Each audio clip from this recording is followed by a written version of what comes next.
A cold millionaire CEO ignores a street food vendor, but a fried egg with rice ends up stealing his heart. Before we start the story, tell us in the comments, what city are you watching from? And when it's over, don't forget to rate this story from 0 to 10. Enjoy. If there was a manual about cold, distant, and slightly grumpy CEOs, Henry Mitchell's face would definitely be on the cover. Owner of one of the biggest investment firms, impeccable suits, serious look, and steady steps. Every single day, without fail, he walked down Lincoln Avenue on his way to the office, ignoring everything and everyone, including a certain stubborn girl with a food cart. "Morning, Mr. Fancy Tie," she'd shout with a smile, flipping her spatula on the griddle, making the rice dance in the hot oil. Henry acted like she didn't exist. Eyes fixed on his watch, his phone, or the sky. He didn't move a muscle. And that's how life went. At least, until that night. After a nightmare of a day, filled with meetings, annoying clients, and more spreadsheets than any human should ever have to deal with, Henry finally left the building, way later than usual. And the moment he stepped onto the sidewalk, his stomach made a noise like a trapped thunderstorm. He stopped, looked down at his own belly in disbelief. And then it happened. The smell. The most outrageous, tempting, criminally delicious smell he had ever experienced. A wild mix of golden garlic, sizzling rice, and a fried egg popping in the oil. It was so powerful it felt like it had hands pulling him by the collar of his expensive suit. And guess where it was coming from? The cart. That girl's cart. The one he'd ignored for months. Emma, of course, noticed immediately. With a playful grin, she crossed her arms and said, like she already knew how the story would end, "You look like someone's starving. Want me to fix you a plate?" Henry straightened his tie, took a deep breath, and filled himself with CEO attitude. He answered, coldly and full of pride, "No thank you, I don't eat street food." What happened next was almost poetic. His stomach growled so loudly that a dog across the street started barking in fear. Emma tried not to laugh, but failed. "See? Your stomach's asking for food. Doesn't matter how elegant you act. Right now your belly's the boss, Mr. Tie." He rubbed his face, looked away, crossed his arms. "No, I'm not. It's just a normal digestive noise." Digestive noise. "Sure," she said, laughing. "So you want a plate, or are you just going to keep arguing with your stomach?" He sighed, looked at the cart, then at his stomach. "Fine. Make one," he muttered. Emma smiled the kind of smile that lights up a whole street. "Knew you'd give in. Welcome to the tasty side of life." She grabbed her spatula, threw rice on the griddle, some onion, garlic, scallions, a drizzle of oil, and then cracked an egg that sizzled like fireworks. "You want it spicy?" she asked, stirring the pan. "Not too much. Just normal," he said, arms crossed, clearly uncomfortable. "Relax, Mr. Tie. This is rice, egg, and dignity on a plate," she winked. The smell got even more illegal. Henry stood there tense, staring at the griddle like it was a minefield. When she was done, she packed it into a food container and handed it to him with a smile. "Here you go, Mr. Fancy Tie." "Why do you call me that?" "Look at you. Tie, custom-tailored suit. You look like you're going to a board meeting just to buy bread." "It's just elegance," he tried to explain, adjusting his tie. He took the container, stepped a few feet away, looking for a spot where no one could see him. He looked at the food, suspicious. Took a deep breath. And the first bite. The whole universe seemed to shut down for a second. How can this be so good?" he thought, as that unbelievable flavor took over his senses. It was just fried rice, egg, and garlic, but somehow it was more than that. It tasted like childhood, like home, like comfort, like a memory buried deep in his soul. Within seconds, he finished the whole thing, didn't even notice. Emma, of course, had been watching from a distance, and when she saw it, she shouted, "Wow, do you always chew like you're mad at the food, or is today special?" Henry, wiping his mouth with a napkin, tried to look composed. She crossed her arms, raised an eyebrow, and asked, amused, "So, what did you think?" He straightened his tie, put on a bored face, and answered in the most uninterested tone he could fake, "It's all right, not that great." As if his stomach were part of the truth squad. Right then, another loud growl. Emma didn't let it go. "Well then, tell me this. Do you want another plate, or do you need to run to the bathroom?" His eyes widened, clearly unsure whether to laugh, run, or dig a hole and disappear. Out of options, he lowered his voice and answered, almost in a whisper, One more plate. There you go. Give in to happiness, Mr. Tai, she said, already tossing more rice on the griddle. He ate. Again. Every last bite. Scraped the container clean. Then he adjusted his suit, paid, without really looking her in the eye, and walked off quickly.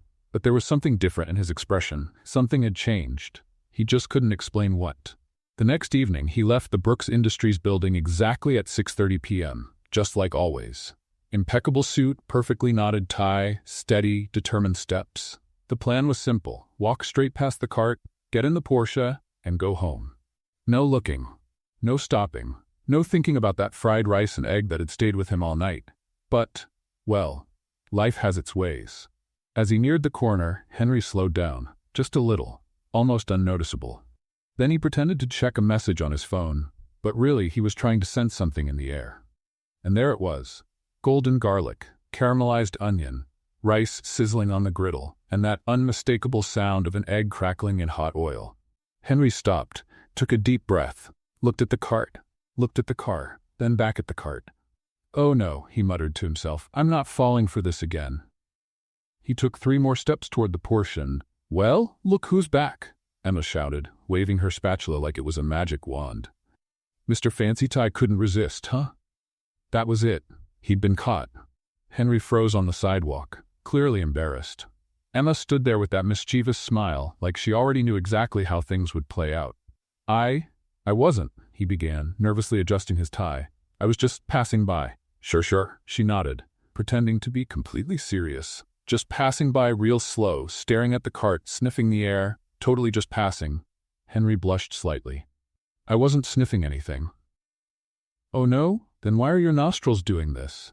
She exaggeratedly mimed someone sniffing the air. He instinctively touched his nose, which made Emma burst out laughing. Relax, Mr. Tai. Everybody does that when they smell my food.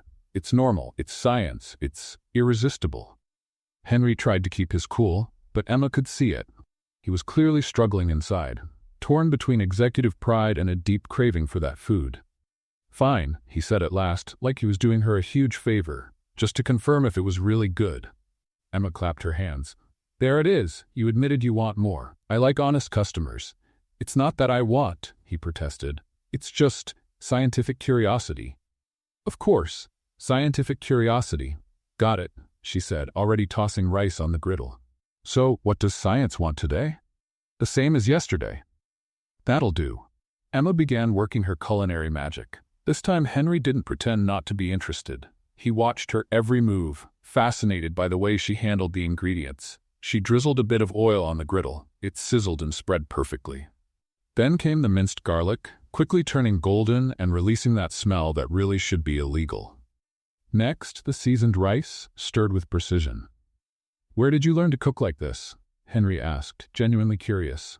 From my grandmother, Emma answered, cracking 2 eggs onto the hot griddle in one smooth motion.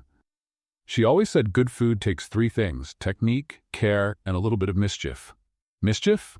Oh yeah, like adding a secret spice that keeps people hooked and always coming back, she said with a playful wink. Henry chuckled. Just a quiet laugh, but Emma noticed. It was the first time she'd seen a genuinely amused look on his face. So what's the secret spice? If I told you, it wouldn't be secret anymore, right? She said, flipping the eggs like a pro. But here's a hint. It's not just seasoning. It's intention. Intention? You know when you cook thinking about the person who's going to eat it, wishing they'll feel happy, full, with a warm heart? That goes into the food too. We call it soul seasoning. Henry watched her as she finished the dish. There was something mesmerizing about the way Emma worked. It wasn't just skill, it was passion. Every move had purpose. Every gesture carried love. All done, she announced, serving the food in a clean tray. Fried rice with egg, soul seasoning included. Henry took the plate and had his first bite. And once again, the world stood still. It was even better than he remembered. The rice was perfectly cooked, fluffy but not dry. The egg had crispy, golden edges, but the yolk was still creamy. The seasonings blended into a symphony of flavors that brought back memories he didn't even know he still had. It tasted like Sunday at Grandma's house. A kitchen full of laughter. Family gathered around the table. A time when life was simpler and the important things were, well, simple. My goodness, he murmured, unable to stop eating. Good, right? Emma smiled, pleased. I told you it had soul seasoning. This time Henry ate more slowly, savoring every bite, but Emma noticed he was still hungry when he finished. Want some more? She asked. Well, he hesitated. Maybe just a little. Just to make sure it's still good, right? More scientific curiosity? Exactly. Emma made another plate, this time adding a few extra spices she saved for special customers. Henry ate slowly, clearly enjoying every flavor. Emma? He said after finishing. Yes. Thank you. Really, I didn't remember food could taste like this. Taste like what? Like happiness, maybe? Emma smiled and Henry felt something strange in his chest, like a frozen piece of him was starting to thaw. That's the goal, she said. Food should feed more than just your stomach. Henry paid, gave her a generous tip, and said goodbye. But this time he didn't rush off. He walked more slowly, even looked back over his shoulder and waved before getting into the car. And that's how the most unexpected habit in Henry Brooks's life began. The next day, he showed up again. And the day after. And the next. Always with the same excuse. Just making sure it's still good. But Emma noticed the changes. Each day he seemed a little less tense, smiled a bit more, stayed a little longer to chat while he ate. By the second week, he started asking about her life. Where she was from, how long she'd had the cart, what she liked to do in her free time. By the third week, he began to share small things about himself. That he worked too much. That sometimes he forgot to eat. That he couldn't remember the last time he'd had a real meal before discovering her cart. And Emma, without realizing it, was being won over too. Not just by the transformation she saw in him day after day, but by the kind and funny person starting to show behind the cold CEO mask. Henry had a dry sense of humor that made her laugh. He asked smart questions about cooking, and he always praised her food like it was the best thing he'd ever tasted. You know what's funny? Emma said one Thursday while preparing his plate. What? You came here all dressed up and serious, pretending you didn't want anything from me. Now you're here every day, smiling, chatting. Who would have thought rice and eggs could tame a CEO? Henry laughed for real this time. A warm laugh that gave Emma butterflies in her stomach. I think, he said, turning a bit serious, you didn't just tame a CEO. You tamed a man who had forgotten how good it feels to be happy. Emma stopped stirring the food for a moment and looked into his eyes. There was something different there. Something warm. Something real. Well, she said, turning back to the food to hide her nerves, if that's the case, then my mission here is complete. What mission? To prove that everyone can be happy. Sometimes all it takes is someone who believes in that. And a plate of rice and eggs made with care. Henry smiled, and Emma felt something changing between them. It wasn't just customer and vendor anymore. It was something more. Something that warmed the heart and made the world feel like a better place. And as he ate his rice and eggs that afternoon, Emma had no idea that the mysterious man in the suit and tie was hiding secrets that would change everything. 3 weeks after their first food cart encounter, Emma knew Henry's schedule like clockwork. Every day at exactly 6:30 p.m., he appeared at the corner with that just passing by look. But he always stopped for his daily rice and eggs. And the funniest part? He still pretended it was just a coincidence. Hey there, Mr. Fancy Tie, Emma greeted that Thursday, already tossing rice on the griddle before he could say a word. Let me guess, just passing by to make sure it's still good? Henry laughed, adjusting his tie in that slightly awkward way Emma now found adorable. You know me too well, he admitted. But today I swear I really was just passing by. Sure, and I'm the Queen of England, she replied, cracking 2 eggs onto the griddle. Your nostrils have been flaring for 5 minutes, Henry. Just admit you're hooked on my food. Hooked is a bit strong. Dependent? Better. Emma laughed, stirring the golden garlic that was starting to release that same criminally good smell as always. You know what I find funny? She said, flipping the egg with a graceful move that had been hypnotizing Henry for weeks. Every day you come here in a suit and tie, shiny shoes. You must do pretty well at your job, right? What do you do there? Henry almost choked on his own saliva. It was the question he dreaded most. How could he explain that he wasn't just an employee, but the owner of that entire 40-story company? How could he say he had more money in the bank than most people would see in a lifetime? Oh, I, he stammered, searching for an answer that wasn't a full lie but also not the whole explosive truth. I'm just a regular employee, trying to build something in life, you know? What kind of employee? Office work, he answered quickly. Paperwork, boring meetings, that kind of thing. Nothing exciting. Emma stopped stirring and looked at him with a playful expression. Really? Because you look more like someone who gives orders than someone who follows them. Henry's heart skipped a beat. Had she figured him out? What do you mean? I don't know. You have that leadership posture. Shoulders straight, chin up, the way you talk. She turned back to cooking, thoughtful. My grandma used to say you can tell a lot about a person by the way they carry themselves. And what does my posture say about me? Henry asked, genuinely curious. That you're used to responsibility, to making important decisions, and, she winked, that you're pretending to be more ordinary than you really are. Henry swallowed hard. Emma was more observant than he thought. Maybe I just have good posture. He tried to steer the conversation elsewhere. Could be, she agreed, though Henry noticed she wasn't fully convinced. So, office worker, how long have you been there? About a few years, he answered vaguely. Technically not a lie. He'd founded the company 5 years ago. Do you like what you do? Henry paused to think. It was a strange question. When was the last time someone had asked if he liked his job? It's complicated, he finally said. Sometimes it's rewarding. Other times it's lonely. Lonely? Emma plated the food and handed it to him. But don't you work with other people? Yes, but... Henry picked up the fork, trying to find the right words. Sometimes you can be surrounded by people and still feel completely alone, you know?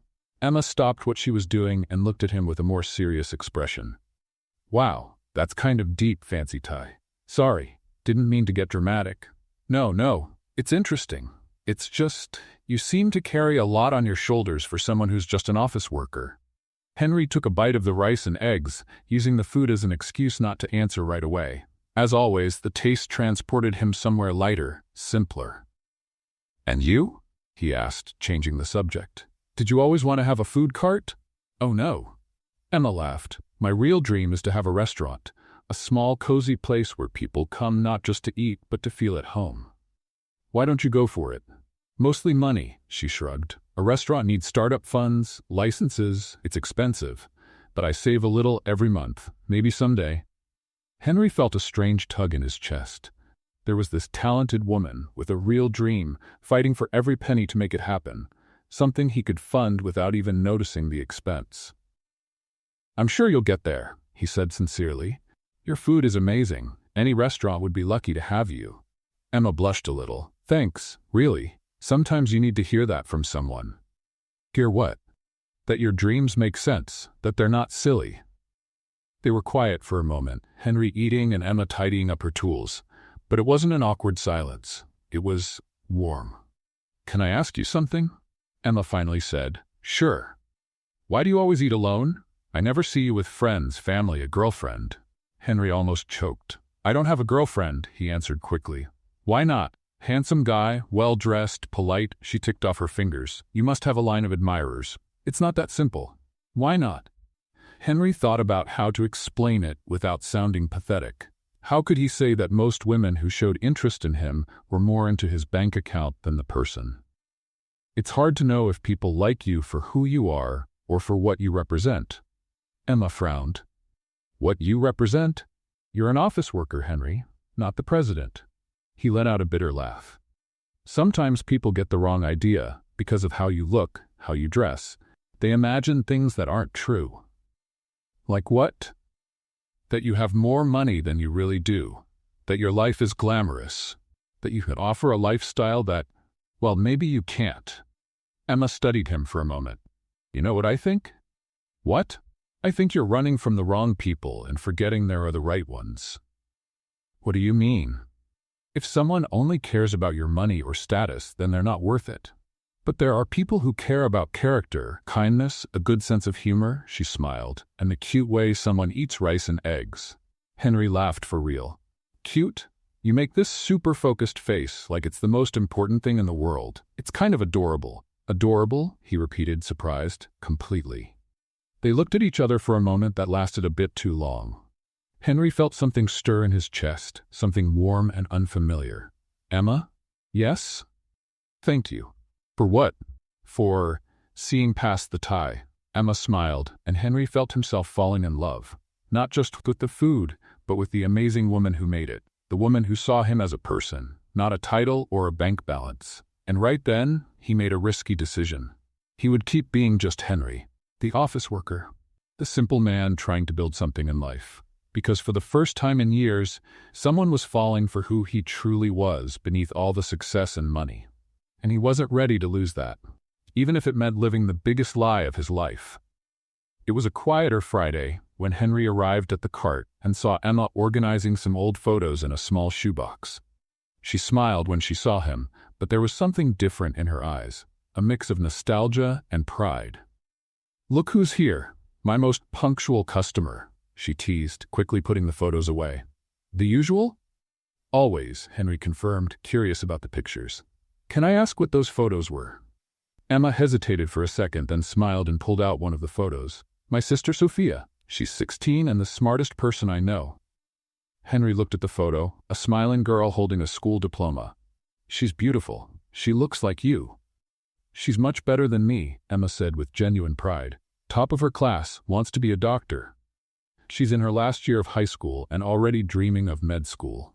"That's amazing. Where does she study?" "At a private school nearby. I got her a partial scholarship, but I still have to pay part of the tuition." Henry started to understand the bigger picture. Emma worked every day, rain or shine, to support her sister's dream. "And your parents?" Emma was quiet for a moment, stirring the rice on the griddle. "My dad disappeared when Sophia was 5. My mom, she passed away 3 years ago." "Emma, I'm sorry." "Thank you," she smiled sadly. "It was a tough time. I was 19, Sophia was 13. Suddenly I became a mom, a dad, a sister, all at once." Henry felt a tightness in his chest. While he was building a business empire, Emma was raising a child on her own. "How did you do it? I mean, you were so young to take on so much." "Oh, it was intense," Emma said, cracking eggs on the griddle, the familiar sound echoing on the corner. "At first I worked 3 jobs, cleaning in the morning, retail in the afternoon, and at night I made cakes to sell." 3 jobs? Yep. I slept maybe 4 hours a night, if that. But Sophia needed me, you know. She couldn't fall behind in school. She couldn't stop dreaming of college just because life was unfair to us. Henry stopped eating, completely absorbed by her story. "And the food cart, how did that idea come up?" Emma smiled, a happier memory lighting up her face. "Would you believe it was Sophia's idea? I was exhausted, running between jobs, barely making anything. One day I came home crying because I lost the job at the store. Sophia saw me there, a mess, and said, 'Emma, you cook better than any restaurant in this city. Why don't you sell your food?' And you believed her?" At first, no. It seemed impossible. But then she showed me some YouTube videos of people who started with food carts and now have famous restaurants. She convinced me. Emma flipped the eggs with that same precision Henry already admired. "We used our savings, which weren't much, bought this used cart and started selling in front of her school on weekends. That first day, we only sold 2 plates. And now? Now I sell about 50 plates a day. I was able to quit my other jobs and focus only on this. Sophia's staying on top of her schoolwork. We can pay the rent, and there's even a little left to save for the restaurant dream." Henry finished his plate in silence, taking in everything he had just heard. Here was a woman who had turned tragedy into determination, hardship into opportunity. While he spent his days in endless meetings, discussing investments that didn't really affect his life, Emma was building something real, something that mattered. "You're amazing, Emma," he said, genuinely moved. "Oh, come on," she laughed, a little embarrassed. "I just did what anyone would do." "No, that's not true. A lot of people would have given up, but you didn't. You kept going, and look how far you've come." "I still have a long way to go, but thank you. Sometimes it's nice to hear that." Henry looked at Emma, really looked. He saw the calloused hands from so much work. He saw the tiredness hidden in her smile. He saw the quiet strength of someone who never had a choice but to be strong. And suddenly his own life felt empty. He had everything money could buy, but what Emma had: purpose, real connection, the satisfaction of knowing every day's work meant something. That he didn't have. Emma? Yes? Have you ever thought about expanding? I mean, your food is incredible. You could. Slow down, Mr. Fancy Tie, she laughed. First, I want to make sure Sophia finishes school. Then we'll see what the future holds. Henry paid for his meal, left a generous tip as always, and said goodbye. But instead of heading straight to his car, he decided to walk a bit to think about everything he had just heard. And that's when he saw it. Posted on a street pole at the corner was a colorful flyer that caught his eye. National Street Food Competition. Show your talent. Prize, $50,000 and culinary consulting. Sign up by April 15. Henry stopped and read the flyer twice. $50,000. Culinary consulting. It was exactly what Emma needed to make her dream of a restaurant come true. He looked back toward the cart, where Emma was still working, wearing that smile that seemed to light up the whole block. An idea started forming in his mind, an idea that could change everything for her. Henry took a photo of the flyer with his phone and smiled. Maybe it was time to give back a little of the happiness Emma had brought into his life. The next day, Henry arrived at the cart with a different kind of energy. Emma noticed right away. He looked excited, like he had just discovered something worth sharing. "Good morning, Mr. Fancy Tie," she greeted, already starting to prepare his usual dish. "You've got a strange look on your face today. Something good happen?" "Actually, yes," Henry smiled, pulling out his phone. "I want to show you something." He showed her the picture of the competition flyer. Emma stopped stirring the rice on the griddle and frowned. "National Street Food Competition?" she read aloud. "And why are you showing me this? Because you should enter." Emma laughed so loudly that a pigeon pecking at crumbs near the cart flew off in fright. "Me, Henry, have you lost your mind?" "I'm serious," he insisted, putting the phone away. "Look at that prize, $50,000 in culinary consulting. It's exactly what you need for your restaurant." "Henry," Emma shook her head, going back to cooking. "That's not for people like me." "What do you mean, people like you?" "People without culinary training, without professional skills," she said, cracking eggs harder than necessary. "I learned to cook from my grandmother in our kitchen at home. I didn't study in some fancy cooking school." "So what?" "So what?" She looked at him, incredulous. "Henry, those competitions are for real chefs, people who know how to make complicated sauces, fancy dishes. All I know how to make is rice and eggs." "Just that." Henry moved closer to the cart, resting his elbows on the counter. "Emma, in the last 2 months, I've eaten at some of the best restaurants in Seattle. You know what the best meal I had was?" "Which one?" "Every single one I had here." Emma stopped stirring and looked at him. "You're just being nice." "No, I'm being honest. You win people over with rice and eggs. What more do you need?" "You need technique, knowledge, professional equipment." "You already have the technique, and the knowledge too. As for equipment," Henry gestured toward the cart, "you work magic with this thing. Just imagine what you could do with better tools." Emma served his plate, clearly shaken. "Henry, you don't understand. These competitions are on TV. There will be famous judges, well-known chefs. They'll laugh at me when I show up with my rice and eggs." "Let them laugh," Henry said, picking up his fork. "At least until they taste it." "You're crazy. Completely crazy." "Maybe. But do you know what I've learned in the last few years at work?" "What?"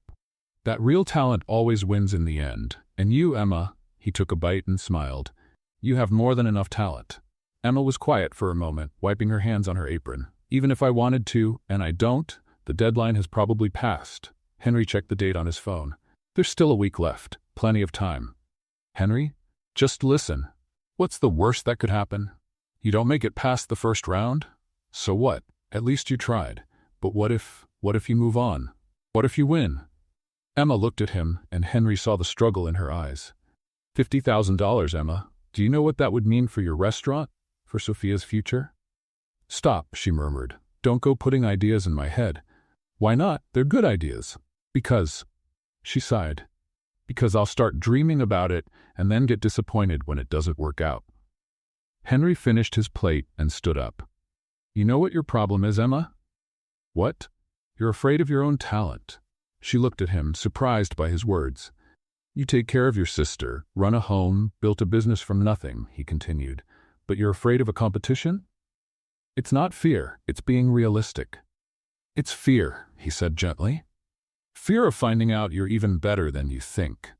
Emma stayed quiet, fidgeting with her utensils. What if I make a fool of myself? What if you don't? They looked at each other for a long moment. Henry could see Emma fighting with herself, the part of her that wanted to dream against the part that had always played it safe. I'll think about it, she finally said. That's all I'm asking. Henry paid the bill and said goodbye, but stopped after a few steps. Emma? Yes? Sophia would be proud of you for trying, no matter what happens. And with that, he walked away, leaving Emma alone with her thoughts and an idea she couldn't get out of her head. The next few days were quiet torture. Emma cooked while thinking about the competition. She served customers, imagining judges tasting her food. At night, she dreamed of awards and disappointments. Henry showed up every day, but didn't bring it up. He just praised the food, like always, and watched as Emma wrestled with her decision. It was Thursday when Sophia came to the cart after school. Emma, you've been acting weird this week. Did something happen? Emma told her about the competition and Henry's suggestion. Sophia listened silently, then smiled. Are you going to sign up? I don't know. It's risky. You know what Mom used to say? What? That the biggest risk is not taking any risk at all. On Friday, the last day for sign-ups, Emma arrived early at the cart. She spent the whole morning cooking and thinking. When Henry came for lunch, she was visibly nervous. I've decided, she said as soon as she saw him. And? I'm going to sign up, but if I end up looking ridiculous, it's your fault. Henry grinned from ear to ear. I'll take full responsibility. That afternoon, 15 minutes before the final deadline, Emma submitted her application online. Her hands were shaking, she was sweating, but she was determined. And when she hit the submit button, she felt like her life had taken a whole new direction. For better or worse, only time would tell. 2 weeks after sending the application, Emma got an email that made her scream with joy in the middle of the street. She had been selected for the interview round of the National Street Food Competition. Henry! Henry! She yelled when she saw him walking up to the cart that afternoon. I made it. I passed to the next round. I knew it. He smiled, truly happy. When's the interview? Tomorrow. I have to bring a dish for the judges to try. She was clearly nervous, stirring pans that didn't need stirring. I'm terrified. It's going to be fine. Just take your rice and eggs. Do you really think so? I'm sure of it. The next day, Emma arrived at the Seattle Convention Center carrying a thermal container and a heart racing a mile a minute. The place was full of participants with professional equipment, chef uniforms, and dishes that looked like works of art. She felt like a fish out of water. The interview was held in a large room with a table where 3 judges were waiting. TV chef Amanda Sterling, food critic Robert Chen, and the famous French chef Julien Moreau. Julien Moreau was a legend. He had restaurants in Paris, New York, and Los Angeles, 3 Michelin stars, TV shows, cookbooks that were bestsellers all over the world, and an arrogance that could be felt from across the room. Next, the assistant called out. Emma walked in, trying to look more confident than she felt. Good morning, she said, placing the food container on the table. Name? Asked Amanda Sterling, checking her clipboard. Emma Martinez. And what did you bring us today? Asked Robert Chen kindly. Emma took a deep breath. Fried rice with egg. The silence that followed was deafening. Julien Moreau raised his eyebrows and exchanged looks with the other judges.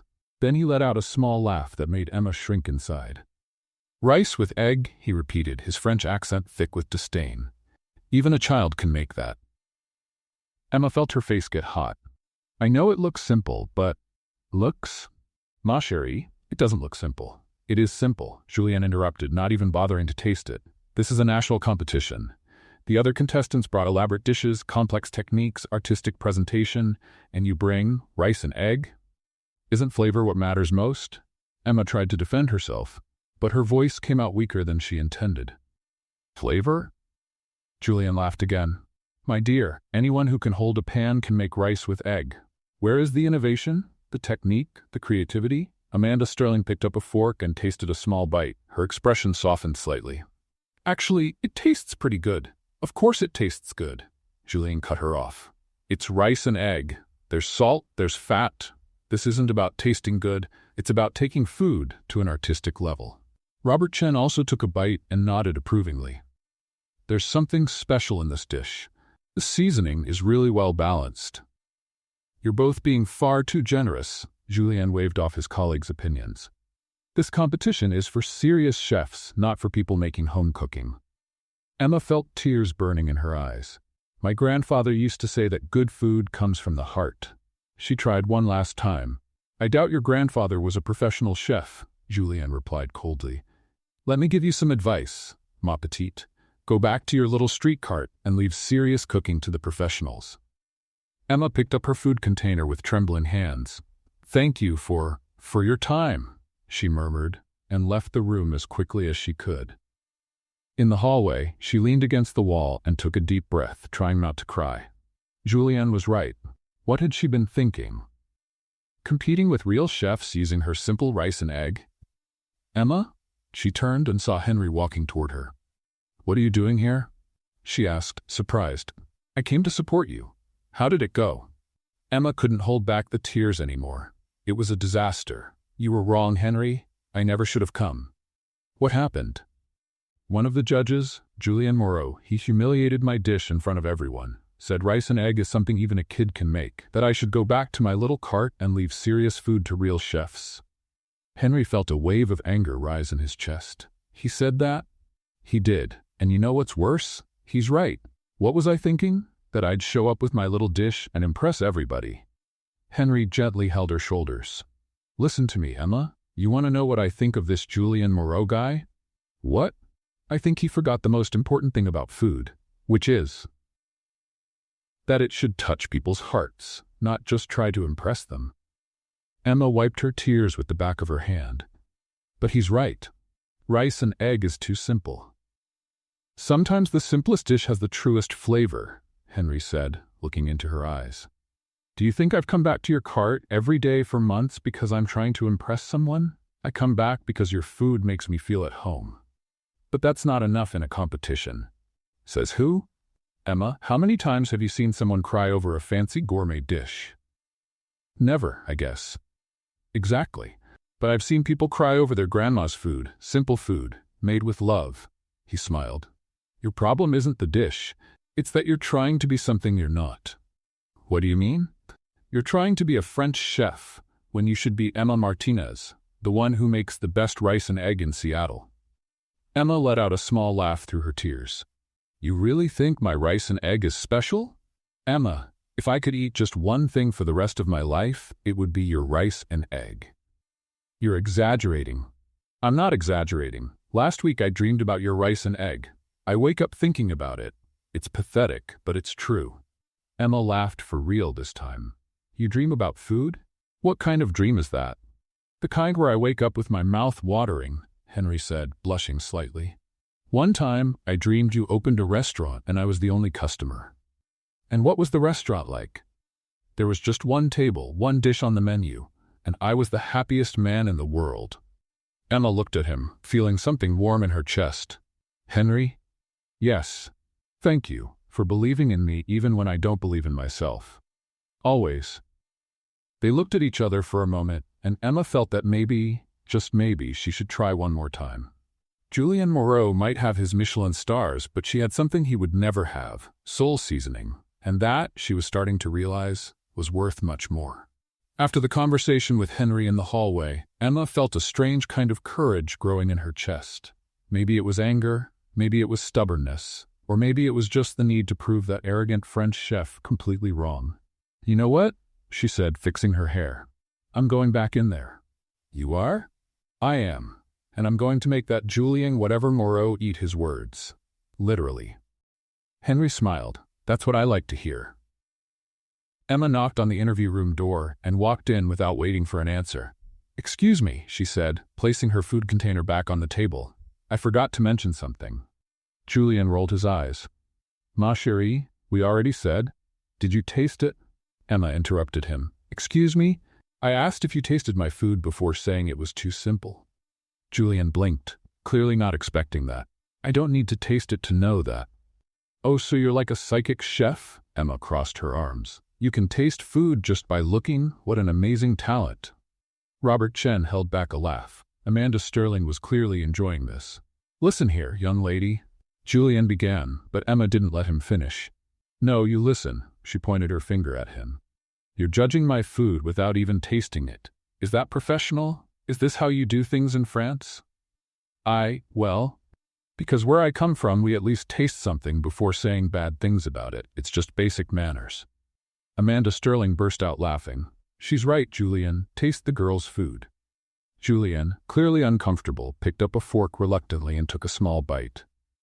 Then, his expression changed completely. He chewed slowly, furrowed his brow, chewed some more, then stopped. "Mon Dieu," he murmured. "Exactly," said Emma, satisfied. "Not so simple after all, right? How did you get this flavor?" "Grandma's secret. And by the way, she cooked better than a lot of fancy French chefs I know." Robert Chen laughed out loud now. "Emma, you're moving on to the next round," Amanda Sterling announced. "Julian?" The French chef was still trying to process what he had tasted. "Approved," he grumbled, clearly unhappy. Emma smiled and picked up her food container. "Thank you. And Mr. Julian, next time, try it before you judge. It'll be less embarrassing." And she walked out of the room like a queen. In the hallway, Henry was waiting with a huge smile on his face. "From that smile, I'm guessing it went well?" "I made it to the next round." Emma threw her arms around him, "Stell," and he lifted her off the ground. "I knew it. I knew you could do it." When he put her down, they were very close, too close. Emma's heart skipped a beat. "Henry, Emma, you were amazing, really." They looked at each other, and for a moment the world seemed to pause. But then Emma remembered where they were and stepped back, blushing. "Let's get out of here before I do something else crazy." Over the next 2 weeks, Emma threw herself into preparing for the competition like a woman on a mission. And Henry, well, Henry became practically her unofficial personal assistant. "Emma, I got those special spices you wanted," he said one Tuesday, arriving at the cart with several bags. "Henry, this must have cost a fortune. Imported spices?" "Don't worry, it's an investment for the future restaurant of Emma Martinez." "You're crazy," she laughed, touched. "Thank you. Really."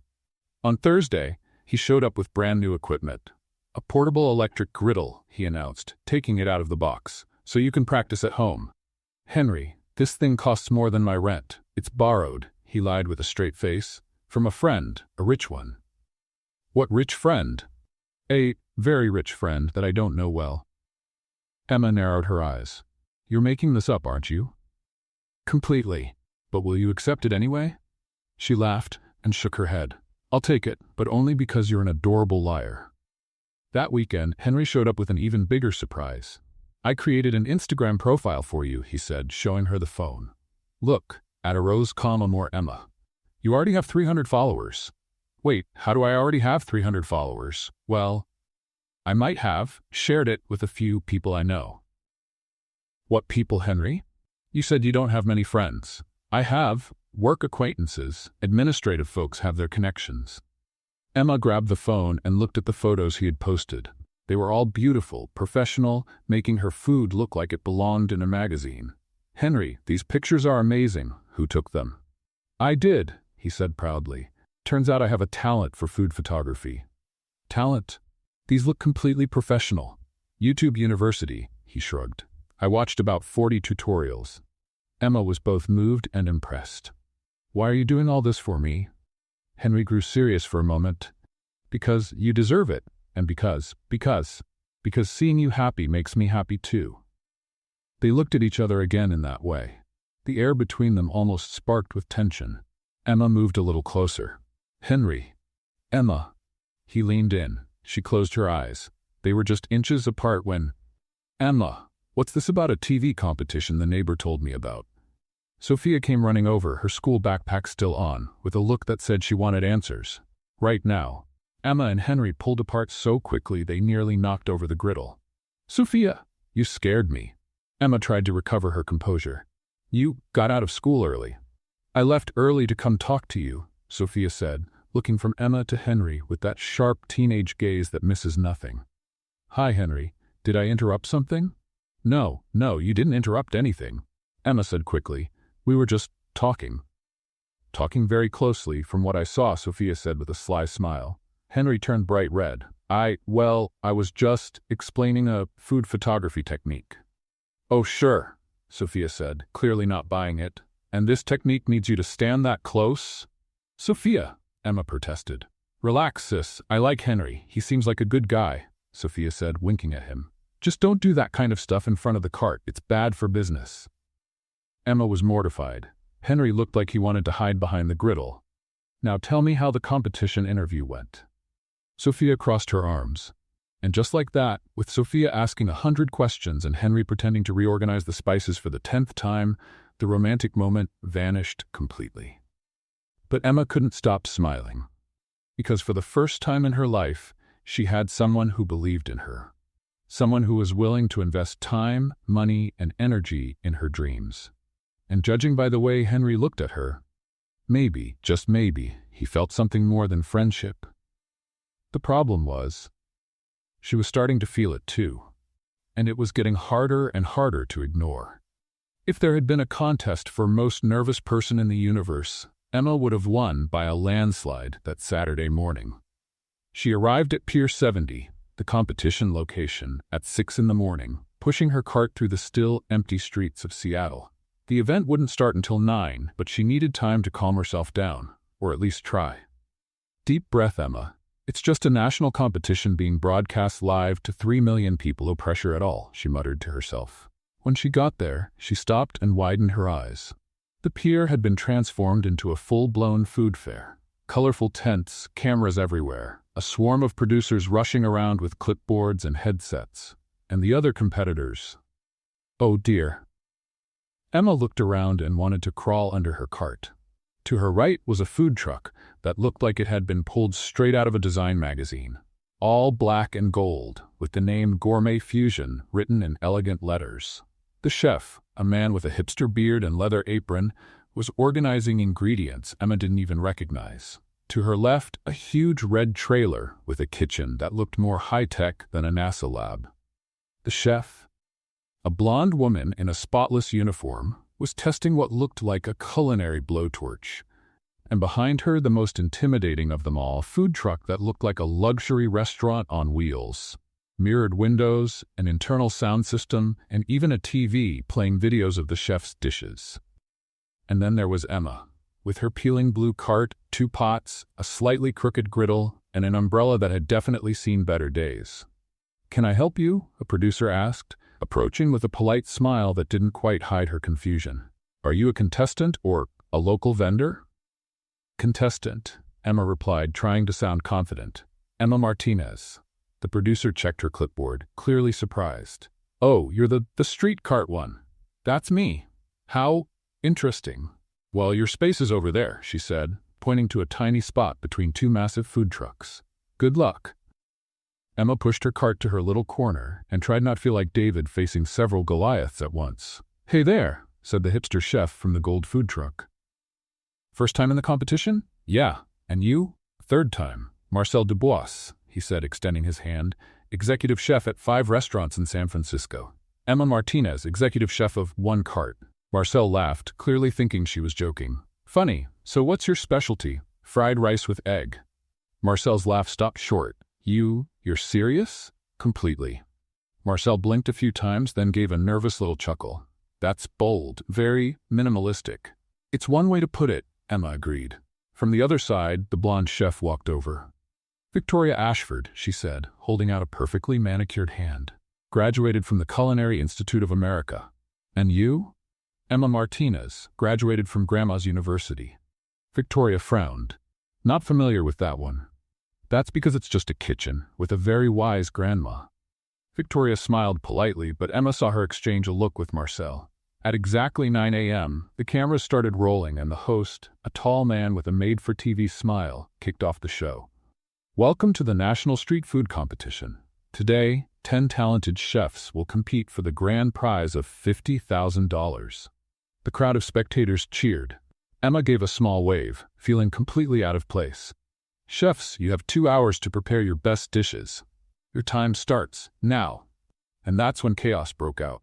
Marcel fired up equipment that sounded louder than a jet engine. Victoria started flambeing something with her blowtorch. The chef with the giant food truck cranked up some electronic music that made the whole pier shake.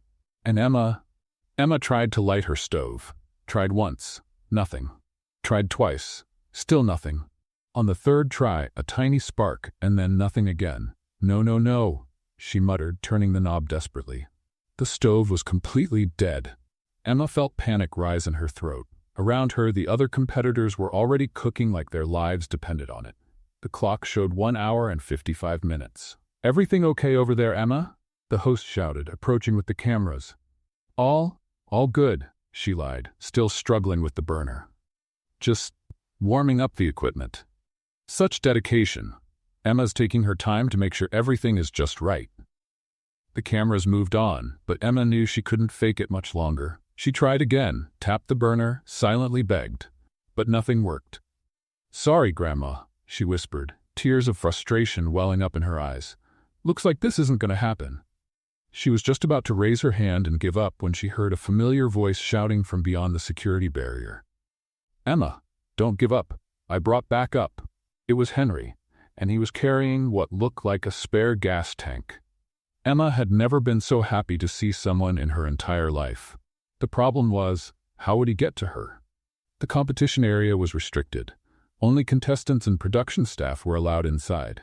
But apparently, Henry had thought of that too.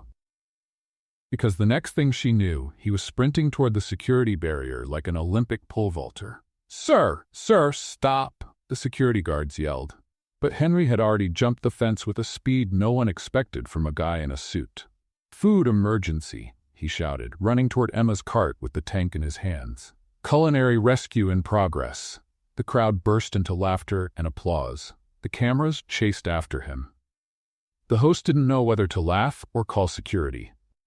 "Henry, are you out of your mind?" Emma asked, but she was smiling.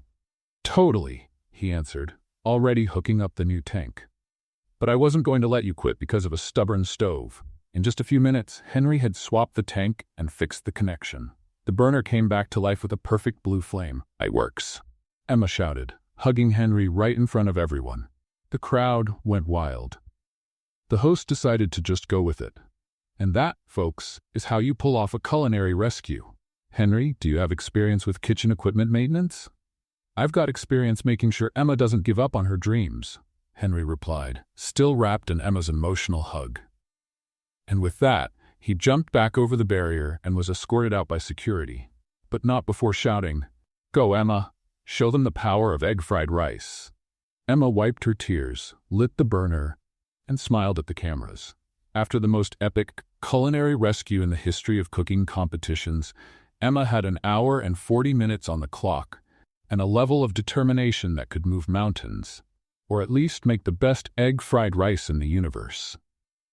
"Let's do this, Grandma," she whispered, lighting the fresh burner. "Time to show these chefs that soul seasoning isn't something you learn in school." The perfect blue flame roared to life, and Emma felt like her grandmother's spirit was right there, guiding her hands. Across the competition area, Julien Moreau had completely stopped what he was doing. He was watching Emma with an expression that hovered between disbelief and curiosity. "Chef Julien?" his assistant asked.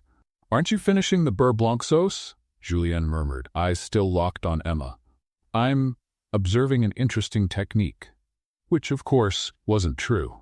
Emma was literally just heating oil on a griddle. But there was something about the way she moved, a quiet confidence that was completely different from her earlier nerves. Emma began her cooking dance. First came the garlic, finely chopped, golden, and fragrant. The smell drifted through the air, and even the other competitors started sniffing around. "What is that smell?" Victoria asked, pausing her modern art-level vegetable sculpture. "Garlic," Marcel answered, stopping in the middle of plating his tuna carpaccio with caviar. "Garlic? Just garlic? How can it be so strong?" Meanwhile, Emma added the onions, sliced thin, slowly caramelizing. She stirred with a grace that felt like a dance, every move precise yet natural. Julien moved closer, pretending to check his own ingredients. "Impossible," he muttered. "She's making fried rice." "Yep, chef," his assistant said. "Very basic." "No, look how she controls the heat, the timing." Julien stopped himself, realizing he was praising the technique he had mocked earlier. Emma tossed the rice onto the griddle. Not just any rice. This was rice she had cooked the night before and chilled, giving it the perfect texture for frying. Each grain stayed separate, dancing on the hot surface. "Oh my goodness," someone in the crowd shouted. "Look at that rice jump." The host approached with the cameras. "Emma, can you walk us through your technique?" "It's simple," she said, still stirring. "The rice needs to be cold, the griddle nice and hot, and you have to stir with love, not with hurry." "Stir with love?" "Every grain matters. If you mistreat one, the others get sad." In the crowd, Henry was still being held back by 2 security guards, but he was shouting words of encouragement. "That's it, Emma. Show them what happy rice can do." "Sir, you need to stay quiet," said one of the guards. "Impossible. My friend is making history." Emma heard him and smiled, not missing a beat. She added a drizzle of soy sauce. Then, fresh scallions, chopped at the last second to keep their bright green color. And then the big moment, the eggs. She made a well in the center of the rice, like a little crater.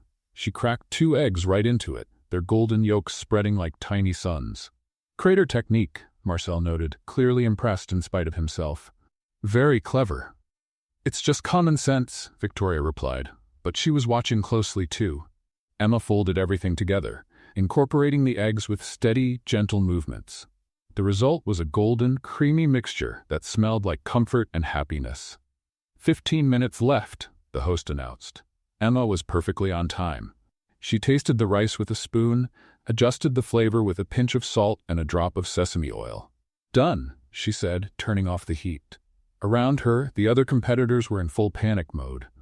Marcel was trying to plate 3 dishes at once. Victoria was flambeing something that looked dangerously close to setting her food truck on fire. And Emma was calmly plating her egg-fried rice onto plain white dishes that made the food shine. "Time's up." The judges stepped forward for the tasting. Along with Julianne Moreau, there were Amanda Sterling and Robert Chen, and a surprise, a special guest judge, TV chef Marcus Williams. "Let's start with Marcel," Amanda announced. Marcel presented his bluefin tuna carpaccio with Osetra caviar and sake reduction. It looked like a painting. "Technically perfect," Marcus said. "Flawless presentation." "But it lacks soul," Robert added. "It's beautiful, but it doesn't move me." Julianne just nodded, not wanting to take a side. Victoria brought her vegetable sculpture with black truffle foam and edible flowers. It literally looked like modern art. "Innovative," Amanda said. "Very creative." "But is it food or decoration?" Marcus asked. "I'm confused." Then it was Emma's turn. She walked up with her 3 simple plates of egg-fried rice. No fancy decorations, no edible flowers or foams, just golden, creamy rice that smelled like home. "Emma Martinez," she announced. "Fried rice with egg. My grandmother's recipe, made with simple ingredients and a lot of love." Julian rolled his eyes but picked up his fork. "Bon," he murmured, clearly not expecting much. He took a bite and stopped. He chewed slowly, a puzzled look spreading across his face. "My goodness," he whispered. Amanda tasted it too, and her eyes went wide. "My goodness, this is surprisingly emotional," Robert added, visibly moved.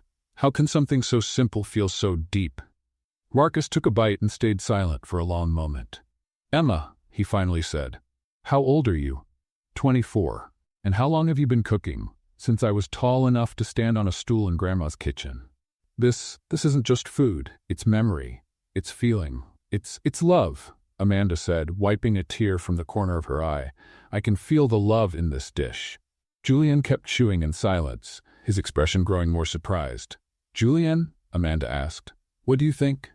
The French chef looked at Emma, then at the plate, then back at Emma. I must admit," he began, clearly fighting his pride. "Maybe. It's not so simple after all." The crowd burst into applause. Henry managed to break free from security and shouted, "That's right! Emma, you're amazing!" Emma smiled, tears of joy in her eyes. "Thank you," she said. "But it wasn't me. It was Grandma. She's the one who deserves the credit." "No," Julianne said, surprising everyone. "The technique may come from your grandmère, but the execution, the passion, that's all you." And for the first time since meeting the arrogant French chef, Emma saw something like respect in his eyes. The audience cheered, the cameras captured every moment, and Emma knew that no matter the final result, she had proven something important, that food made with love always wins, even if it's just egg and rice. The moment to announce the winner had arrived, and the tension at Pier 70 was so thick you could cut it with a chef's knife. Emma stood beside the other competitors, trying to look calm, but inside, she was a bundle of nerves. Marcel was adjusting his hipster beard over and over. Victoria was checking her reflection on her phone for the 5th time in a minute. And the chef from the giant food truck was doing breathing exercises that looked like training for deep-sea diving. And now, the moment everyone's been waiting for, the host announced, drawing it out like he was revealing the secret of the universe. The winner of the National Street Food Competition is... The pause felt eternal. Emma held her breath. Emma Martinez. The world exploded. The crowd went wild. The cameras rushed in to catch the shot. Golden confetti started falling from the sky like magic rain.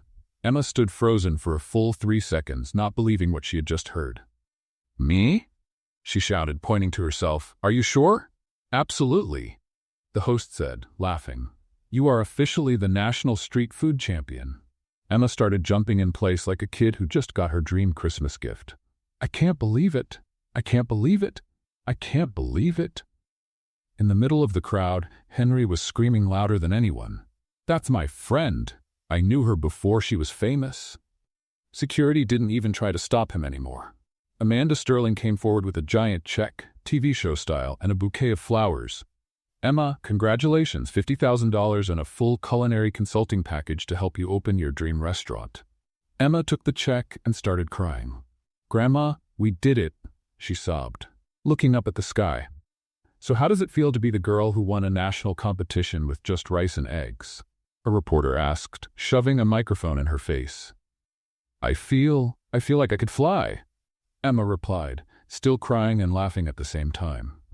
At that moment, Henry broke through security again. Apparently he was developing ninja skills and ran toward the stage. "Emma!" he shouted, climbing the steps 2 at a time. "Henry!" she shouted back. They ran toward each other like a scene from a romantic movie. When they met in the middle of the stage, Henry lifted her up and spun her around. "You did it! I knew you could," he said, his voice thick with emotion. "Thank you for believing in me," she said. "Thank you for saving me when the stove broke. Thank you for—" And then, caught up in the moment, in the thrill of victory, with millions of people watching, Emma grabbed Henry by the tie and kissed him. It was a Hollywood-style kiss, the kind that makes the crowd sigh and photographers go wild. The cameras caught everything. The flashes exploded, and the crowd screamed even louder. When they pulled apart, both of them were blushing, breathless, and smiling like 2 teenagers in love. "Wow," Henry murmured. "Yeah," Emma agreed. "Wow." The host, ever the professional, decided to roll with the romantic moment. And just like that, folks, we don't just have a new champion. We have a new couple. Love was in the air and in the rice and eggs. The celebration went on for another hour. Emma gave interviews, took pictures, signed aprons. Henry stayed by her side the whole time, proud as a peacock. That's when a reporter came over. "Emma, one last question," he said. "A lot of people are curious about your relationship with CEO Henry Brooks. How did you two meet?" Emma blinked. "Sorry, what?" "CEO Henry Brooks of Brooks Industries," the reporter repeated, as if it were obvious. "One of the biggest investment companies on the West Coast. How did you meet?" Emma slowly turned to Henry, who had gone pale as a ghost. "CEO?" she asked, her voice strangely calm. "Emma, Henry began. "Brooks Industries?" she continued. "The company in the building where you work?" "I can explain." "Where you're an administrative employee?" Henry swallowed hard. "Technically, I am administrative. I manage the whole company." Emma stared at him for a long moment. Around them, reporters waited, cameras rolled, and the party continued. But for Emma, time had stopped. "Excuse me," she said politely to the reporters. "I need to speak with CEO Brooks in private." She took Henry by the arm and pulled him away from the cameras, toward a quieter corner of the pier. "Emma," he started. "No," she raised her hand. "Let me get this straight. For the past few months you've been lying to me about who you are?" "I didn't exactly lie." "Henry," she burst out, "you're one of the richest men in Seattle. You own the company, and you told me you were an administrative worker trying to build something. Technically, I am trying to build something. You already built it. You have an empire." Henry ran a hand through his hair, clearly desperate. "Emma, listen. I wanted you to know me for who I really am, not for what I have." "But you lied about who you are." "No," I just left out a few details about my financial situation. A few details? Emma laughed bitterly. Henry, you're a millionaire. That's not a few details, that's your whole life. My whole life changed when I met you, he protested. For the first time someone liked me for who I am, not for what I can give. But you didn't give me the chance to figure that out for myself. Tears started to roll down her face. You decided for me that I was after your money. No, I never thought that. Then why lie? Why pretend to be someone else? Henry stood in silence, not knowing how to explain years of shallow relationships with people who only saw him as a bank account.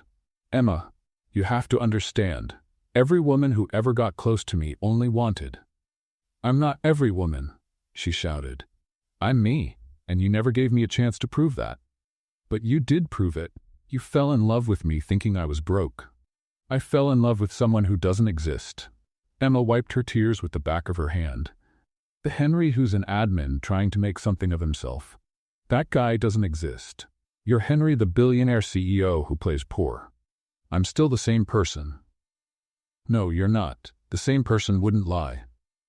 Henry felt the ground fall out from under him. Emma, please.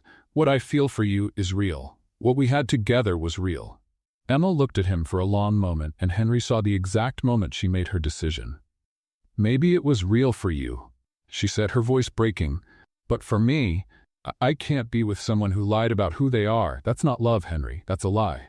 Emma, no, she shook her head. It's over. We're over. And with that, she turned and walked away, leaving Henry alone on the pier, his heart shattered, knowing he had lost the one thing in life that truly mattered. In the distance, Emma got into the taxi that would take her home, holding the $50,000 check that was supposed to represent the fulfillment of her dreams. But in that moment, it felt like just a piece of paper, worth nothing compared to what she had just lost. 2 months after the competition, Emma stood in front of a small place in Capitol Hill, holding the keys to what would be Rice and Love, her very own restaurant. It wasn't anything fancy.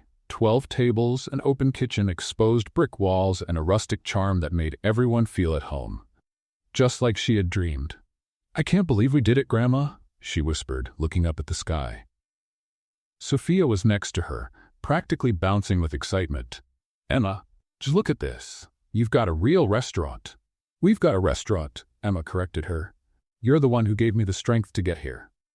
What still puzzled her was how it had all come together so quickly.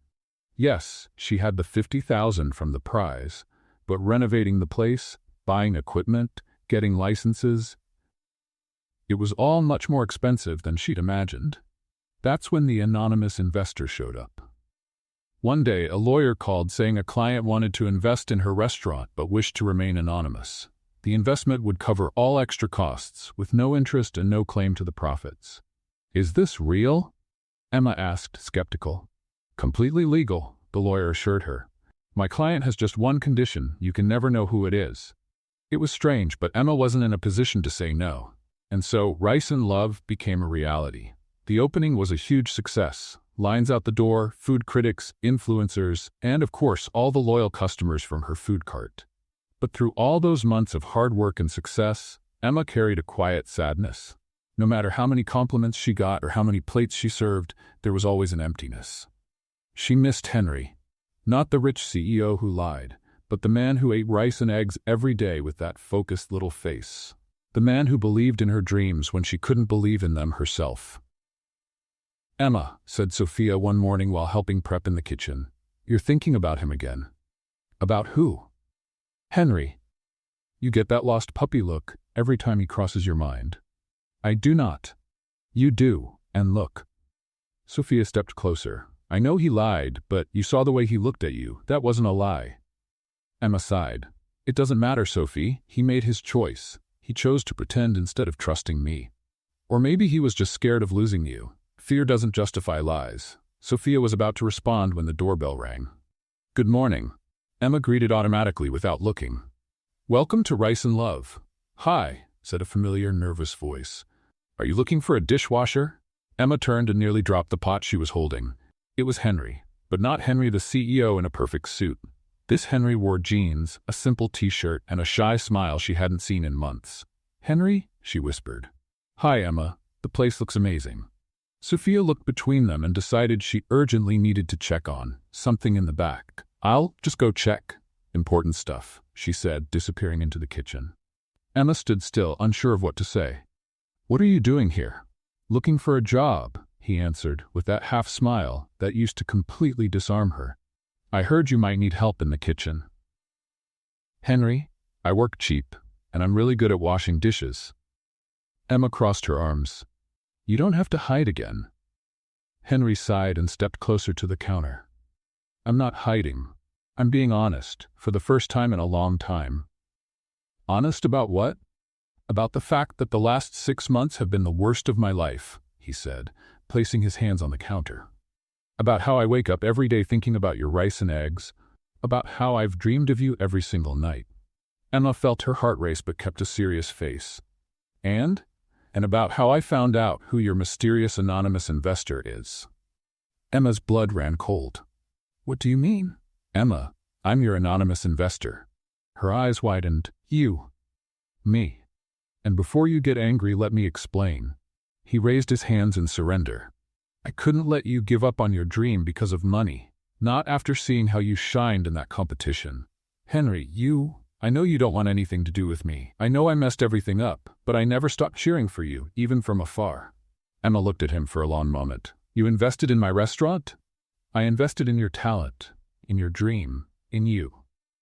Why? Henry took a deep breath.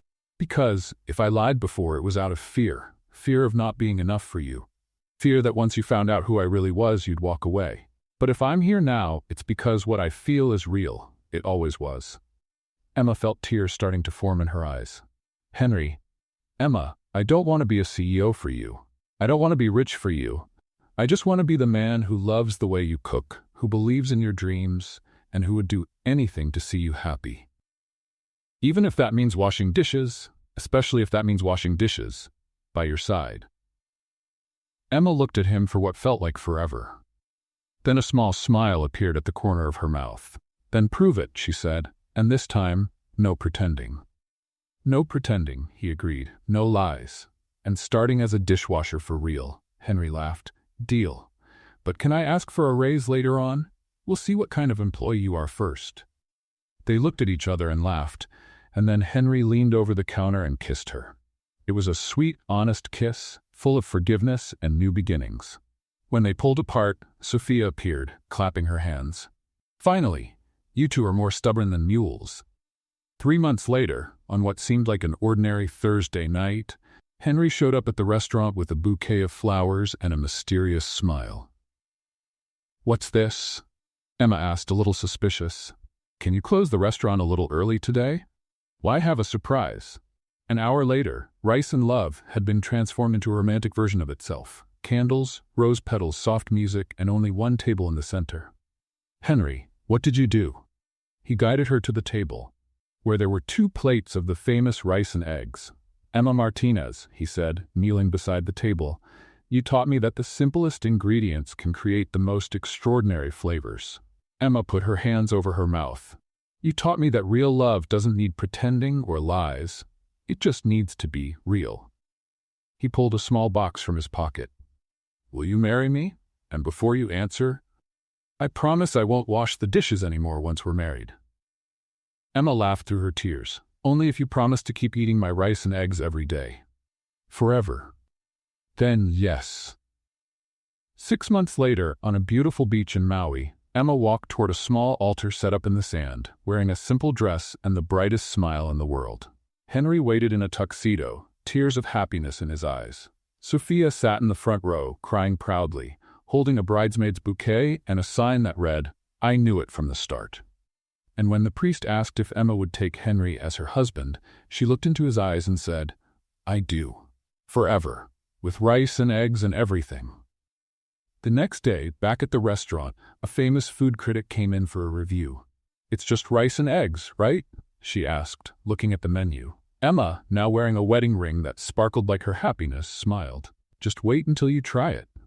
And when the critic took her first bite, Emma saw that same look of surprise and emotion in her eyes that she saw in everyone who tasted her food. Because in the end, the secret was never the rice or the egg. It was the love. And love, when it's real, flavors everything. What did you think of Henry and Emma's story? Let us know in the comments.